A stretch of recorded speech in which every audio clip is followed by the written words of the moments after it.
घटना जी आपल्या आसपासची बातमी असेल आपणा सर्वांसाठीची. आपण पाहत आहात 7 मराठी न्यूज. या बातमीपत्राचे प्रायोजक आहेत JK super digital studio, videography आणि फोटोग्राफीच्या दुनियेतील एक विश्वसनीय नाव.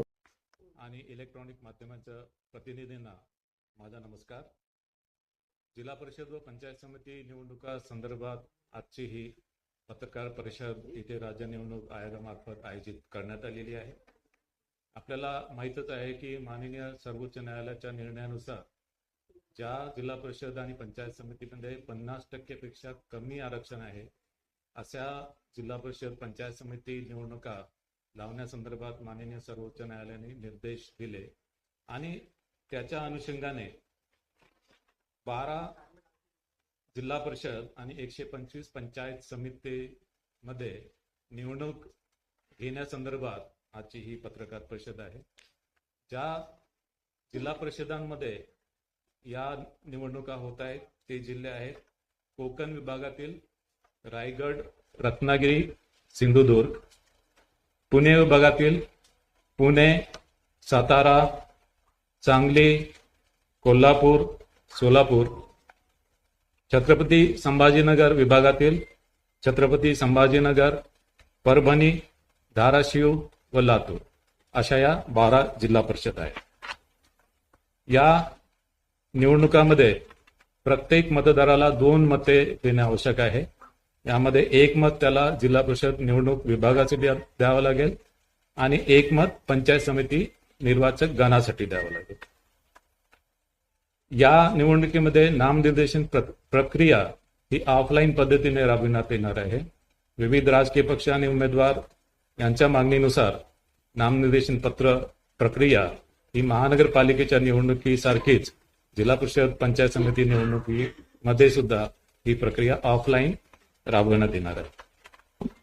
या निवडणुकीमध्ये ज्या जागा राखीव आहेत त्या राखीव जागेवर जात वैधता पडताळणी आवश्यक आहे आणि जात प्रमाणपत्र आणि जात वैधता पडताळणी ही नामनिर्देशन पत्रासोबत दाखल करणं आवश्यक आहे. मात्र एखाद्या उमेदवाराकडे जात वैधता प्रमाणपत्र नसेल तर त्यांनी जात पडताळणी समितीकडे केलेल्या अर्जाची सत्यप्रत किंवा त्याच्याकडे अन्य कोणताही पुरावा असेल की त्यांनी अशा जात पडताळणी समितीकडे अर्ज केला त्याची प्रत त्यांनी सादर करणं आवश्यक आहे. मात्र निवडून आल्यावर त्याला 6 महिन्याच्या आतमध्ये जात वैधता प्रमाणपत्र सादर करणं आवश्यक राहील आणि 6 महिन्याच्या आतमध्ये त्यांनी जात वैधता प्रमाणपत्र सादर नाही केलं तर त्याची निवड ही पूर्वलक्षी प्रभावाने रद्द होईल. या निवडणुकीमध्ये मतदान केंद्र एकूण 25,482 आहे आणि या निवडणुकीसाठी आम्ही इलेक्ट्रॉनिक वोटिंग मशीनद्वारे ही निवडणूक घेणार आहे आणि त्यामध्ये एकूण कंट्रोल युनिट 51,537 आम्ही वापरणार आहोत आणि बॅलेट युनिट 1,10,329 इतके बॅलेट युनिट आम्ही वापरणार आहोत. या निवडणुकीमध्ये एकूण मतदान केंद्र हे 25,482 असतील आणि या सर्व मतदान केंद्रावर अश्युअर्ड मिनिमम फॅसिलिटी, वीज, पिण्याचे पाणी, सावलीची सुविधा, शौचालयाची व्यवस्था या सर्व करण्यात आलेलं आहे. याशिवाय काही मतदान केंद्र हे आदर्श मतदान केंद्र म्हणून निर्माण केल्या जातील आणि काही मतदान केंद्र हे पिंक मतदान केंद्र असतील. पिंक मतदान केंद्रावर त्यामध्ये महिला मतदारांची संख्या जास्त आहे पिंक मतदान केंद्र असते आणि त्यामध्ये सर्व निवडणूक कर्मचारी, अधिकारी आणि सर्व सुरक्षा कर्मचारी महिला असतो. या निवडणुकीसाठी 1 जुलै 2025 ची मतदार यादी आणि इलेक्शन कमिशन ऑफ इंडियाकडून जी मतदार यादी आली ती मतदार जिल्हा परिषद विभाग पंचायत समिती गणनीय ही विभाजित केलेली आहे.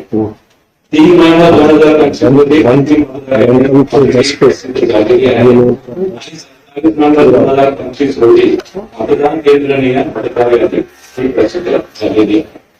आपल्याला माहितच आहे की या मतदार या भारत निवडणूक आयोगाकडून आलेल्या असल्यामुळे या मतदार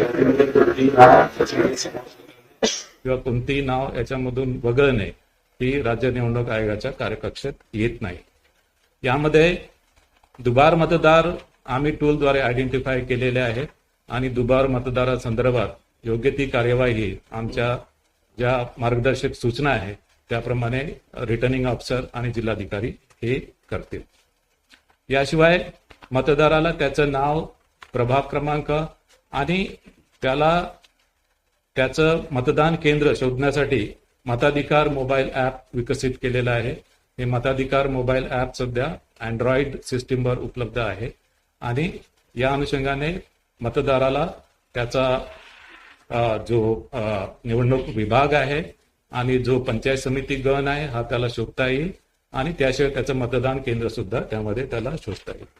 याशिवाय मतदाराला आयोगाच्या वेबसाईटवर, आयोगाच्या पोर्टलवर जे महासिक वोटर लिस्ट .in म्हणून पोर्टल आहे वोटर सर्चसाठी, त्याच्यावर पण जाऊन त्याला त्याचं नाव किंवा ईपी क्रमांक टाकून त्याला त्याचा मतदान केंद्र त्याला शोधता येईल. ज्येष्ठ नागरिक, दिव्यांग, तान्याबाळासह असणाऱ्या स्त्रिया व गरोदर स्त्रिया यांना मतदानासाठी प्राधान्य दिले जाणार आहे. त्यांच्यासाठी वेगळी व्यवस्था, वेगळी रांग असेल. ज्या ठिकाणी वेगळी रांग नसेल त्यांना प्राधान्याने मतदान केंद्राच्या आतमध्ये नेण्याची व्यवस्था केलेली आहे. याशिवाय प्रत्येक ठिकाणी रॅम्प व व्हीलचेअरची व्यवस्था राहणार आहे. या निवडणुकीमध्ये एकूण निवडणूक निर्णय अधिकारी 125 असणार आहे. सहाय्यक निवडणूक निर्णय अधिकारी सुद्धा 125 असणार आहे.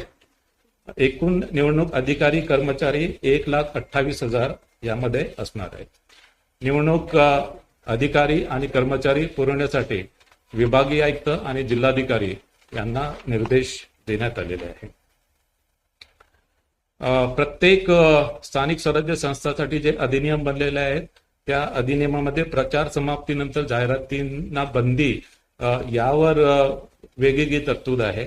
जिल्हा परिषद पंचायत समिती अधिनियमानुसार मतदान सुरू होण्याच्या दिनांकापूर्वी 24 तास अगोदर प्रचाराची समाप्ती होईल आणि त्यामुळे प्रचार कालावधी संपल्यानंतर मुद्रित, इलेक्ट्रॉनिक व समाज माध्यमाच्या द्वारे कुठल्याही माध्यमाद्वारे प्रचार विषयक जाहिरात प्रसिद्धी किंवा प्रसारित करता येणार नाही.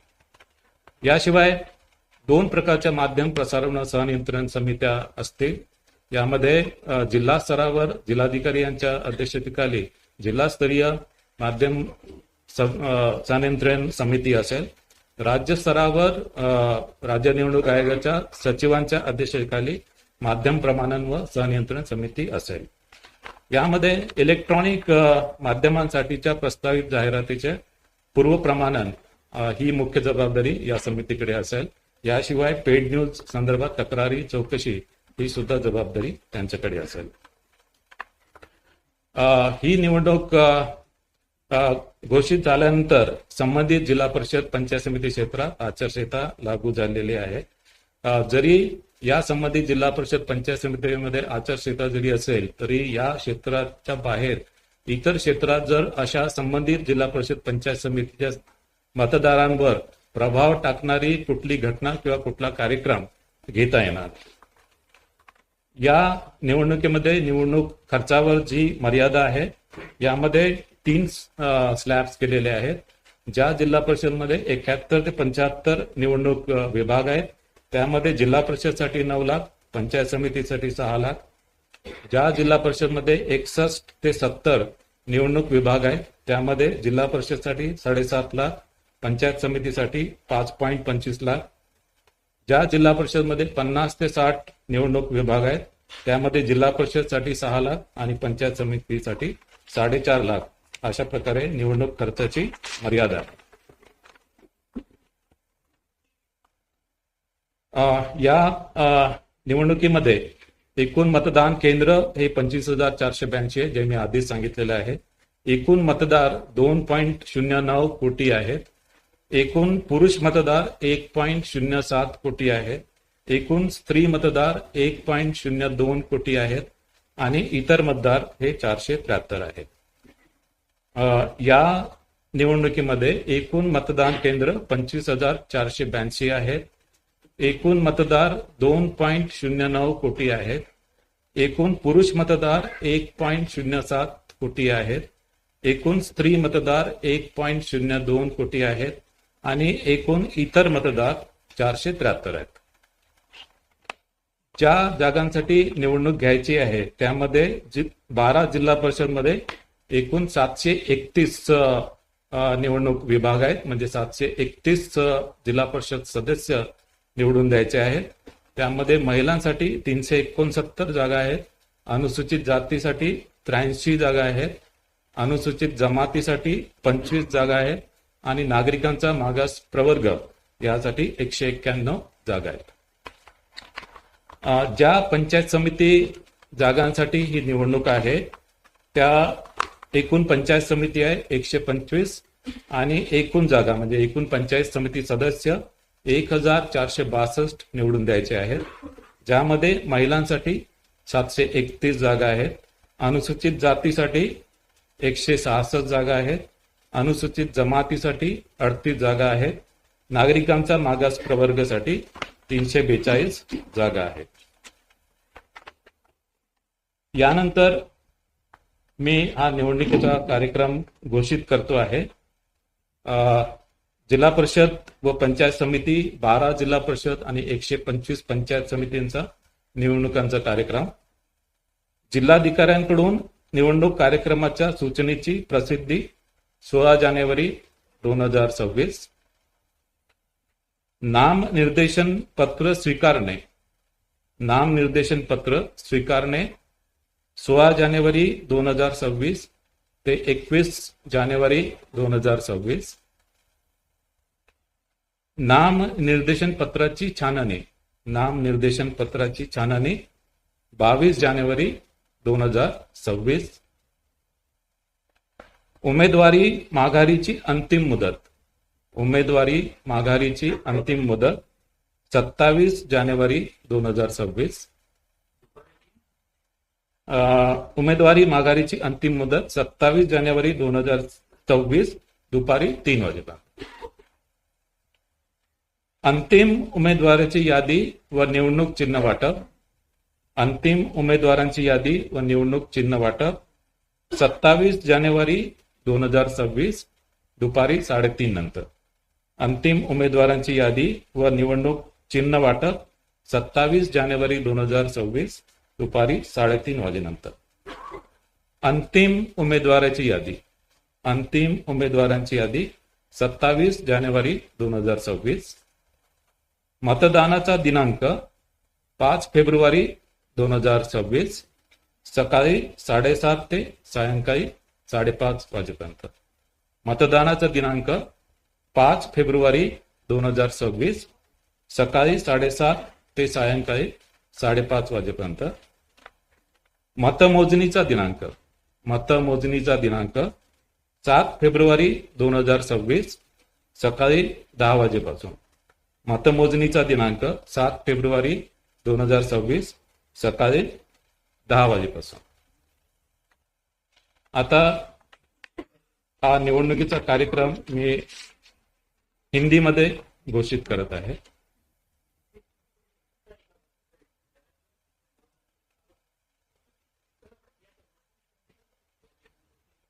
बारह जिला परिषद और 125 पंचायत समिति का चुनाव कार्यक्रम.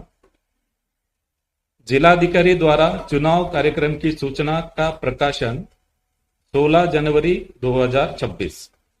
जिलाधिकारी द्वारा चुनाव कार्यक्रम की सूचना का प्रकाशन 16 January 2026.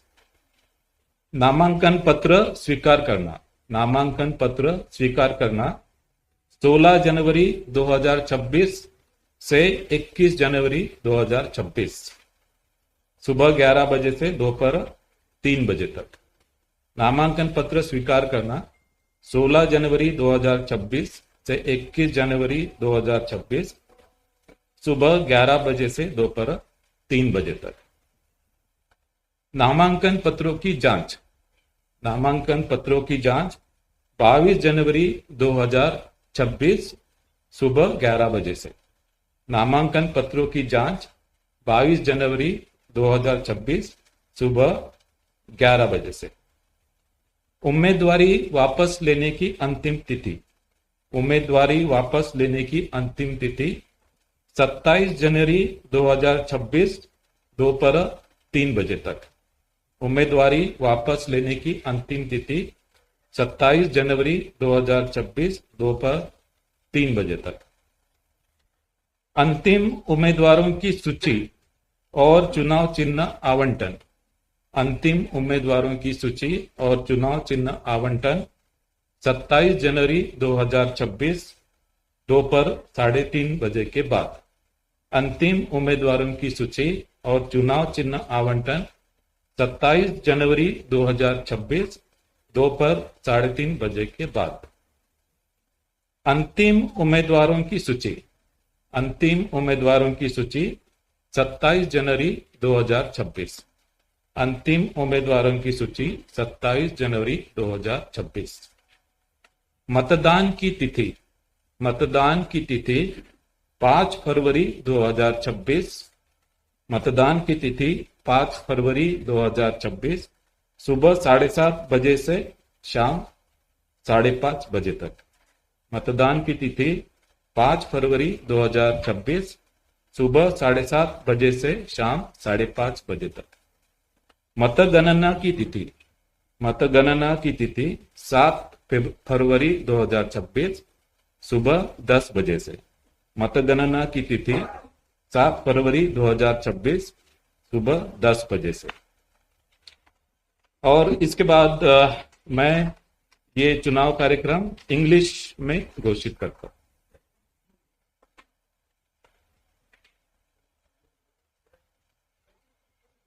I am declaring election program for 12 Jilla Parishad and 125 Panchayat Samitis.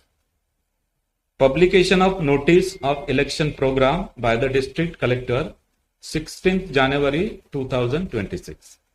Publication of notice of election program by the district collector 16th January 2026. Submission of nomination paper. Submission of nomination paper 16th January 2026 to 21st January 2026 from 11 a.m. to 3 p.m. Submission of nomination paper 16th January 2026 to 21st January 2026 from 11 a.m. to 3 p.m. Scrutiny of nomination papers. Scrutiny of nomination paper 22nd January 2026 from 11 a.m. onwards. Scrutiny of nomination papers 22nd January 2026 from 11 a.m. onwards. Last date of withdrawal of candidature. Last date of withdrawal of candidature 27th January 2026. Last date for withdrawal of candidature 27th January 2026 up to 3 p.m. Publication of final list of candidates. Publication of final list of candidate and allotment of symbol. Publication of final list of candidate and allotment of symbol 27th January 2026 after 3:30 p.m. Publication of final list of candidate and allotment of symbol 27th January 2026 after 3:30 p.m. Final list of candidate 27th January 2026. Final list of candidate 27th January 2026. Date of poll. Date of poll 5th February 2026. Date of poll 5th February 2026 from 7:30 a.m. to 5:30 p.m. Date of poll 5th February 2026 from 7:30 a.m. to 5:30 p.m. Date of counting of votes. Date of counting of vote 7th February 2026 from 10 a.m. onwards. Date of counting of votes 7th February 2026 from 10 a.m. onwards. So this is the election program. Now याच्यानंतर मी floor open करतो आपल्याला प्रश्नोत्तरासाठी.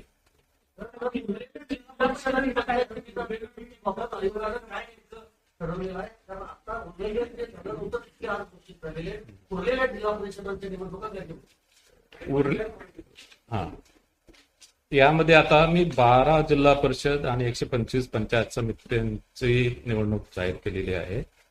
उर्वरित ज्या जिल्हा परिषद आणि पंचायत समित्या उरलेल्या आहेत त्याच्या निवडणुकी संदर्भात माननीय सर्वोच्च न्यायालयाने अजून काही निर्देश दिलेले नाही आहेत.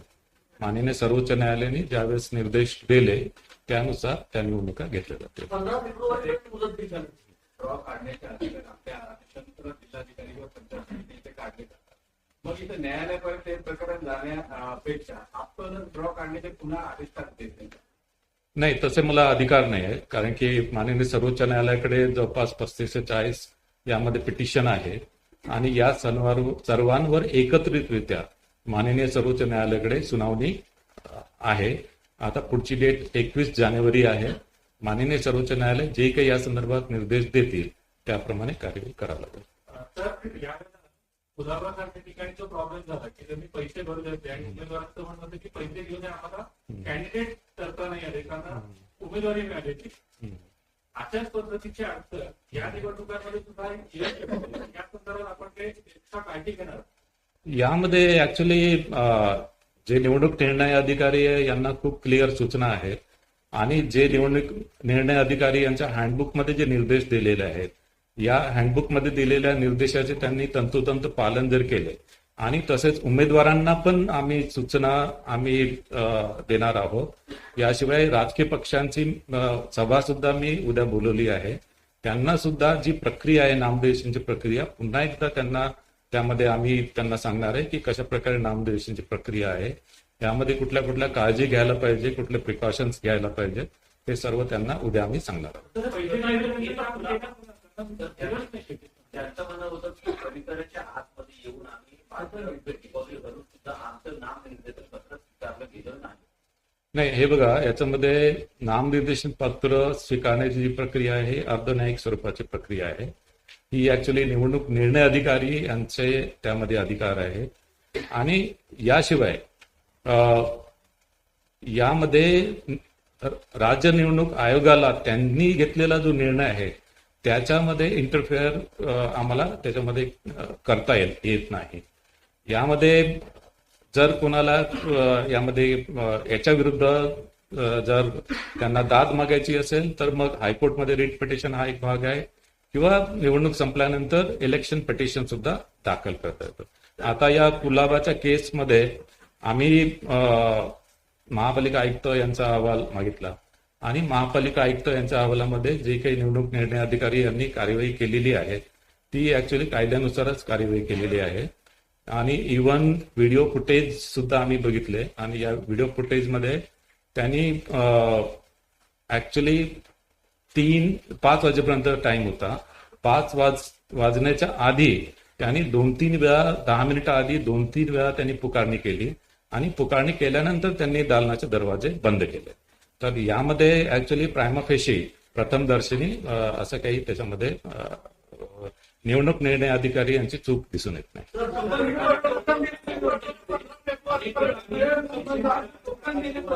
नगरपालिका निवडणुकीत सुद्धा अनेक ठिकाणी राजकीय पक्षांकडनं मतदारांना पैसे वाटण्याचे प्रकार समोर आले होते. जेव्हा कारवाई झालेली आहे त्यामुळे राजकीय पक्षांची हिंमत वाढते. आता जिल्हा परिषदेमध्ये सुद्धा ते प्रकार होतील. त्यामुळे निवडणूक आयोग ठोस कारवाई का करत नाही? निवडणूक आयोगाने ठोस कार्यवाही केली नाही हे मला चुकीचं आहे. याच्यामध्ये मी तुम्हाला सांगतो की जी रोख रक्कम जी आहे ते रोख रक्कम किंवा यामध्ये मद्य रोख रक्कम किंवा काही भेटवस्तू यांच्या वाटपासाठी आम्ही सर्व्हेलन्स टीम स्थापन केलेल्या आहे.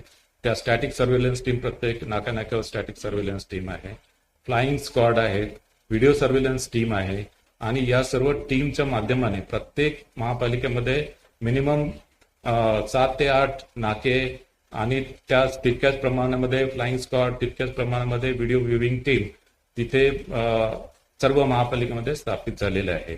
आणि यामध्ये आतापर्यंत रोख रक्कम जी आहे साधारणतः 7 कोटीच्या जवळपास रोख रक्कम जप्त केलेली आहे. मद्य पदार्थ आहे 2,36,000 लिटर मद्य पदार्थ जप्त केलेले आहेत, ज्याची एकूण किंमत 5.28 कोटी आहे. जे अंमली पदार्थ जप्त केलेले आहेत ते 54.85 कोटीचे अंमली पदार्थ जप्त केलेले आहेत. 54.85 कोटी. याशिवाय जे शस्त्रास्त्र व स्फोटके, जे अग्निशस्त्रे, धारदार शस्त्रे, दारुगोळा, चाकू, तलवार, कोयता, फायरआर्म, कार्ट्रिज, देशी कट्टा, काडतुसे, हँड ग्रेनेड, मॅगझिन ही 95 आतापर्यंत जप्त केलेली आहेत. यानंतर प्रतिबंधात्मक कार्यवाही ज्या केलेल्या आहेत, या प्रतिबंधात्मक कार्यवाही भारतीय नागरिक सुरक्षा संहिता यांच्याद्वारे 21,153 लोकांवर प्रतिबंधात्मक कार्यवाही झालेली आहे. महाराष्ट्र पोलीस कायदा अन्वये 380 लोकांवर प्रतिबंधात्मक कार्यवाही झाली आहे. एमपीडीए कायद्यांतर्गत 53 लोकांवर प्रतिबंधात्मक कार्यवाही झालेली आहे आणि मोका कायद्यांतर्गत 14 लोकांवर प्रतिबंधात्मक कार्यवाही झालेली आहे. याशिवाय 3,196 मतदान केंद्रे हे संवेदनशील मतदान केंद्रे म्हणून घोषित केलेले आहे. तिथे अधिकचा सुरक्षा व्यवस्था पुरवणार आहोत.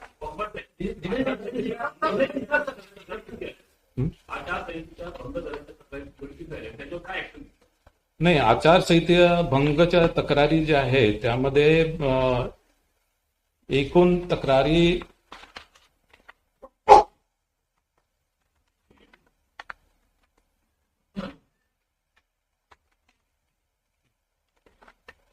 एकूण 341 तक्रारी आलेल्या आहेत आणि 341 आणि या 341 तक्रारींपैकी 280 तक्रारीवर कार्यवाही झालेली आहे आणि 61 तक्रारी या प्रलंबित आहेत.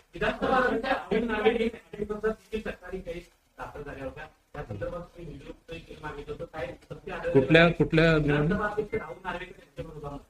हा, ते मगाशी मी सांगितलं ना, मगाशी सांगितलं आहे की राहुल नार्वेकर यांच्या संदर्भात ज्या तक्रारी आल्या होत्या त्यामध्ये ऍडिशनल व्हिडिओ फुटेज मी मागितलेलं आहे आणि आमच्याकडे जे व्हिडिओ फुटेज आहे त्याच्यामध्ये असं प्रथमदर्शनी काही दिसत नाही. मात्र या संदर्भात मुख्य निवडणूक निरीक्षक जे मुंबई महापालिकेसाठी मुख्य निवडणूक निरीक्षक आहेत श्री इक्बाल सिंग चाहल यांच्याकडून सुद्धा आम्ही अहवाल मागितलेला आहे.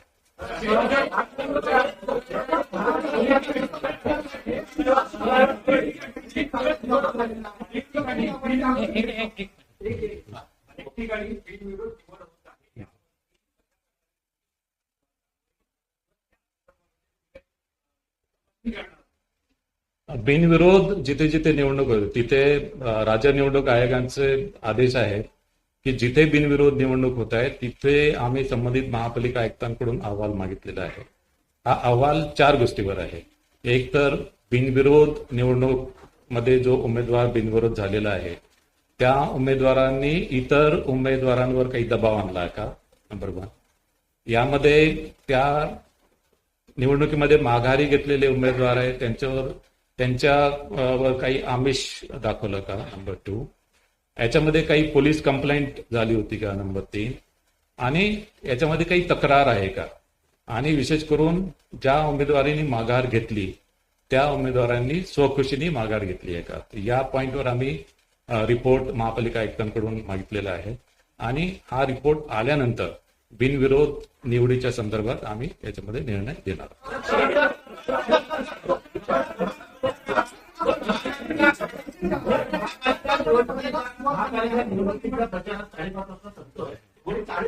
डोर टू डोर प्रचाराला तुम्ही परवानगी दिली. डोर टू डोर प्रचार म्हणजे नेमका काय? डोर टू डोर प्रचार म्हणजे पैसे कसं वाटत होतं, उमेदवारांनी पैसे घरोघरी वाटते. नाही, आता पैसे घरोघरी जे वाटण्याच्या ज्या तक्रारी आहेत त्या तक्रारी आम्ही आमच्याकडे ज्या तक्रारी आल्या आहेत त्या महापालिका आयुक्तांकडे पाठवतो आणि महापालिका आयुक्त यांच्या स्तरावर पण आचारसंहिता कक्ष आहे आणि त्यांच्या स्तरावर सुद्धा हे वेगवेगळे सर्व्हिलन्स टीम आहेत. या सर्व्हिलन्स टीम कार्यरत आहेत.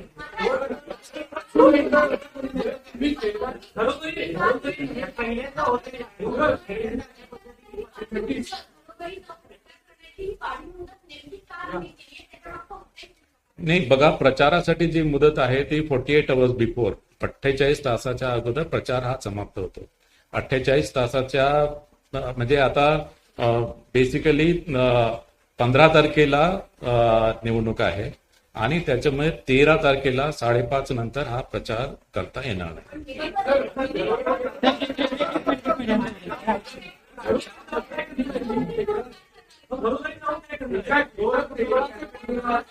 तुम्ही केलं असेल संध्याकाळी घरोघरी जाऊन एक तर तुम्ही म्हणता तुमच्याकडे मशिनरी एवढी आहे का ते कमिशनर म्हणजे म्युन्सिपल कमिशनर जे का असतात ते बघतात सर्वे करतात जर आता डेली अजून 5:30 व्हायचे अजूनही घरोघरी जाऊन बाकीचं वाटणं चालू आहे तर 5:30 नंतर जर का हे पूर्ण होणार असेल 15 तारखेपर्यंत तर what kind of surveillance have you got आणि अशा पद्धतीने होऊ नये यासाठी तुम्ही नवीन काही योजना करणार आहात का? नाही जिथे अशा प्रकारचं ऍक्च्युली पैशाचं वाटप सुरू आहे मी तुम्हाला सांगितलं याच्यामध्ये जे गुन्हे दाखल झाले ते सुद्धा सांगितलं आणि याच्यामध्ये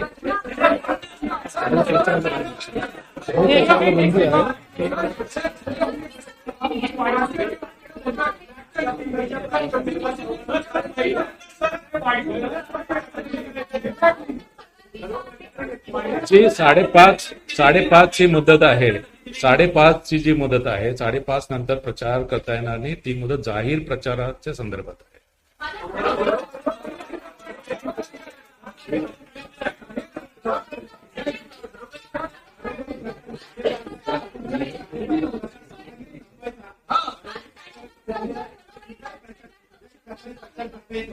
हा ऍक्च्युली जाहीर प्रचारावर बंदी आहे जाहीर प्रचारावर बंदी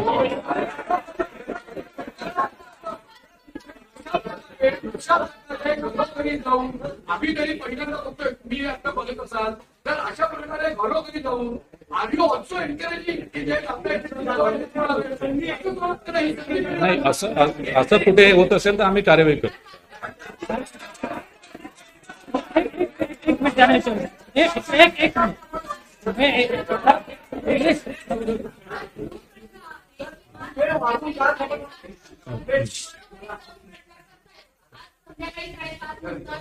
उमेदवार घरोघरी जाऊन प्रचार करतील का तर उत्तर हो असेल तर ते का करतील एवढं आम्हाला जाणून घ्यायचं आणि हा नियम नेमका का बदलण्यात नाही असा नियम जो आहे नियम हा जाहीर प्रचारावर नियम आहे नियम जो 5:30 चा नियम आहे जाहीर प्रचारासंदर्भात जाहीर प्रचार करता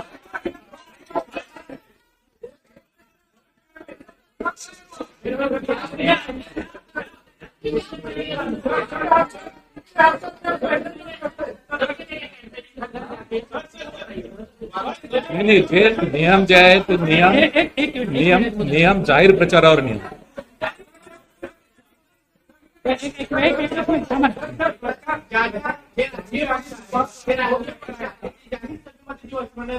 जो प्रचार करतो तो घरात जाऊन करू शकतात का?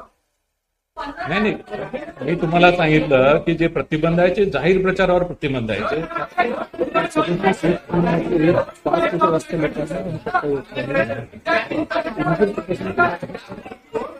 नाही हे बघा ऍक्च्युली याशिवाय कलम 37 जे आहे कलम 37 मध्ये 5 पेक्षा जास्त लोक एकत्रित येऊ शकत नाही मात्र इंडिव्हिज्युअली कोणी घरोघरी गेला तर त्याला तसं काही प्रतिबंध नाही आहे.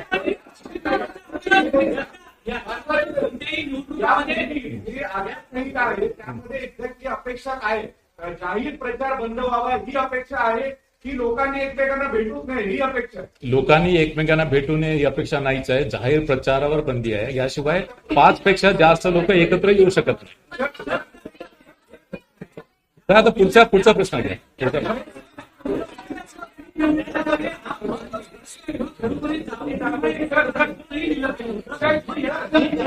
त्यांचा उद्या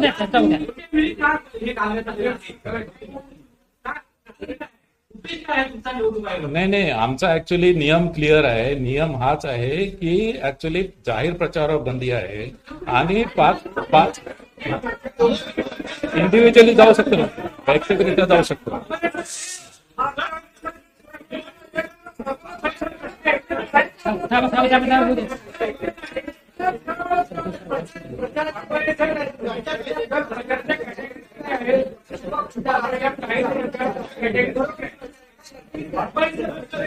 नाही प्रचार बघा प्रचाराच्या कॅटेगरी आहे त्याच्यामध्ये मिरवणूक आहे किंवा रॅली आहे किंवा सभा आहे या सर्व प्रचाराची कॅटेगरी आहे या 5:30 नंतर सर्व बंद होते. मी सांगितलं ना त्या प्रश्नाचं उत्तर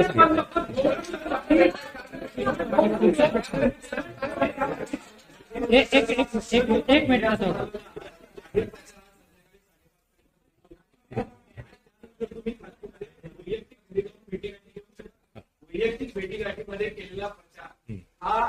आचारसंहितेचा भंग नाही का? 5:30 नंतर तुम्ही प्रचार करता, वैयक्तिक भेटला तरी नाही, प्रचार करता. वैयक्तिक भेटीवर जाहीर प्रचार जो आहे, जाहीर प्रचार म्हणजे प्रचार सभा, मिरवणूक. हा, उद्देश कळत नाहीये. तुम्ही हा नियम जो आहे तो आधी का बदलला? आधी पूर्ण प्रचार थांबवत होता. नाही, नियम कुठलेच बदललेले नाही, नियम तेच आहेत, नियम कोणतेच बदलले नाही. आणि लोकसभा विधानसभामध्ये पण तीच आहे ना. लोकसभा विधानसभामध्ये जे नियम आहेत तेच नियम इथे आपण एक मिनिट थांबा. त्यांचं उद्या एक मिनिट थांबा. त्यांचं उद्या या साडेपाच नंतर डोर टू डोर किंवा घरी जाऊन प्रचार करा असं कधीही आम्हाला दिसलं नाही. हाच नियम आता का आला एवढंच आहे. नियम असा नाही आहे. नियम जाहीर प्रचाराचा नियम आहे. डोर टू डोर व्यक्तिगतरित्या जाऊ शकतात ना त्याच्यामध्ये. डोर टू डोर व्यक्तिगतरित्या जाऊ शकतात. असं काही आधीपासूनच असं आहे. असा वेगळा नियमच नाही आहे. असा वेगळा नियम आम्ही केलेला नाही.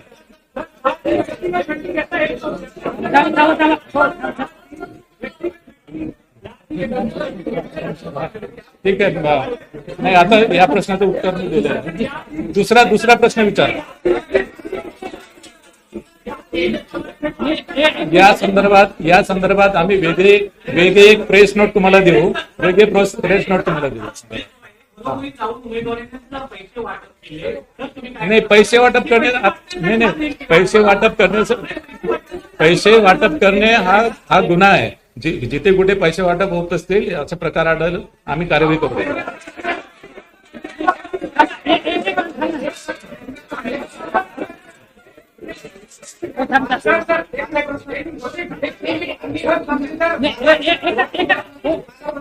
उद्या घरोघरी जाऊन जाहीर प्रचार करायचे. पण समजा एकटा उमेदवार गेला आणि घरामध्ये जाऊन बसला, समजा 15 जण घरामध्ये, म्हणजे चर्चा करू शकतो का? चर्चा करू शकतो. तो घरातले 15 लोक असतील. नाही, पैसे नाही देऊ शकत. पैसे नाही देऊ शकत. पैसे नाही देऊ शकत. घरी जाऊन चर्चा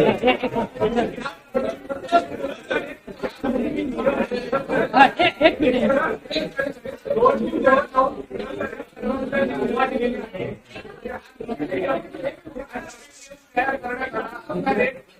नवीन नियम नाही आहे तो.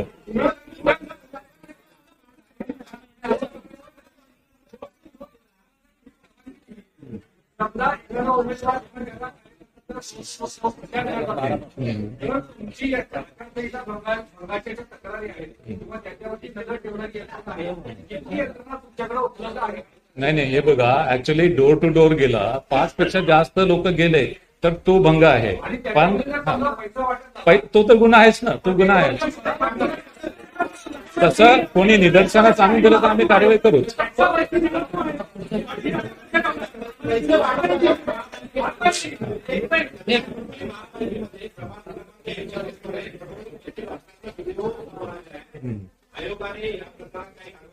नाही, तो व्हिडिओ मी महापालिका आयुक्त कल्याण डोंबिवलीला पाठवलेला आहे. त्यांच्याकडून आम्ही रिपोर्ट मागितलेला.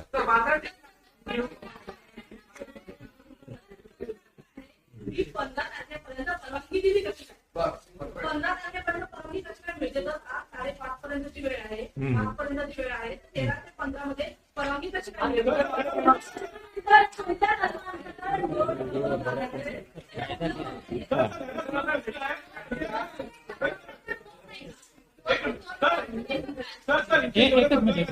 निवडणुका कव्हर केलेल्या आहेत. पहिल्यांदा असं आम्हाला का तो प्रचार करतो आपण बरोबर जाऊन प्रचार करू शकतो. हा नियम का असला हा तुमचा गोंधळ.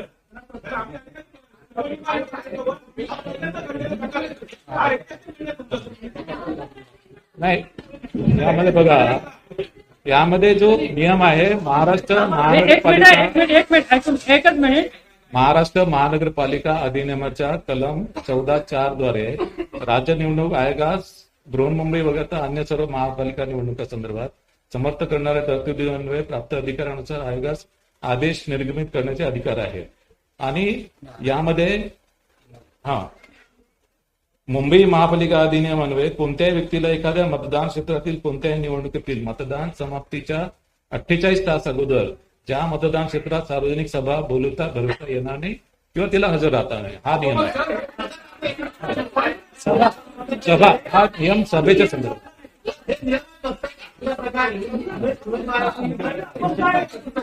नाही, आता विषय संपलेला आहे.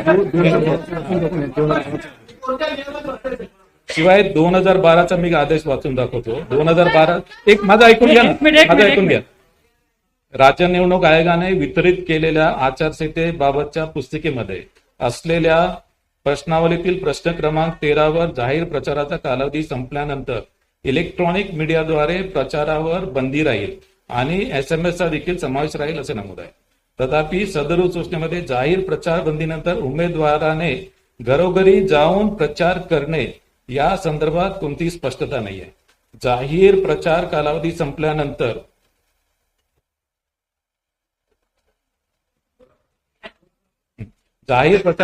संपल्यानंतर उमेदवार हे मतदान केंद्राचे 100 मीटर बाहेर मतदारांना भेटून तसेच घरोघरी जाऊन प्रचार करू शकतील, परंतु माईकचा वापर करता येणार नाही आणि उमेदवारांना समूहाने फिरता येणार नाही. आणि हा जो आदेश आहे हा 2012चा आदेश आहे. नवीन कोणता आदेश आणला मी? 2012चा आदेश आहे.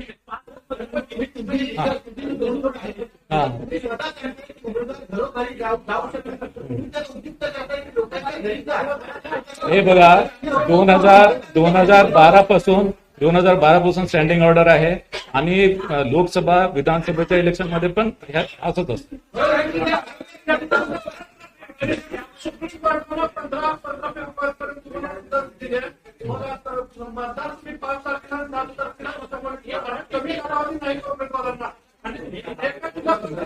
नाही बघा एक मिनिट थांबा. ही मतदान प्रक्रिया फक्त म्हणजे मतमोजणी तितकी संपत नाही. त्याच्यानंतर राजपत्रामध्ये प्रसिद्धी करावी लागते आणि राजपत्रानंतर प्रसिद्धी झाल्यानंतर मतदानाची प्रक्रिया संपूर्ण होते आणि राजपत्रात प्रसिद्धी करण्यासाठी पण आम्हाला टाइम लागतो ना. आणि याशिवाय 10वीच्या परीक्षा आहेत. 10वीच्या परीक्षा 9 फेब्रुवारी पासून आहेत. 12वीची परीक्षा 12 फेब्रुवारी पासून आहेत आणि त्याच्यामुळे या सर्व निवडणुका या आधी आपल्याला कंप्लीट करायच्या आहेत. ठीक आहे, मग बाकीचे शेवटचा प्रश्न लास्ट प्रश्न.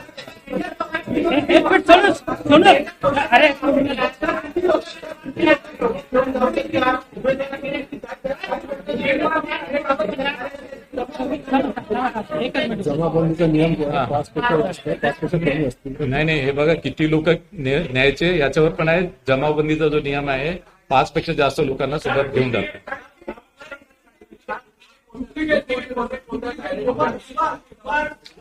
दुबार मतदार जे आहेत ते आता म्हणजे फायनल जे दुबार मतदार आहेत ते साधारणतः 10,32,521 दुबार मतदार आहेत. फायनल 10,32,000 आणि त्याच्यामध्ये मुंबई महापालिकेमध्ये फक्त 1,20,000 आता दुबार मतदार शिल्लक राहिलेले आहेत. लोकसभा विधानसभेमध्ये मतदान घेतलं होतं या असणार आहे.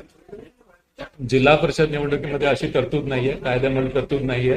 पण महिला, वृद्ध आणि दिव्यांग असतील तर त्यांना मतदान केंद्रावर पुरेशी व्यवस्था आहे. त्यांना रॅम्पची व्यवस्था आहे. याशिवाय त्यांना व्हीलचेअरची पण व्यवस्था केलेली आहे.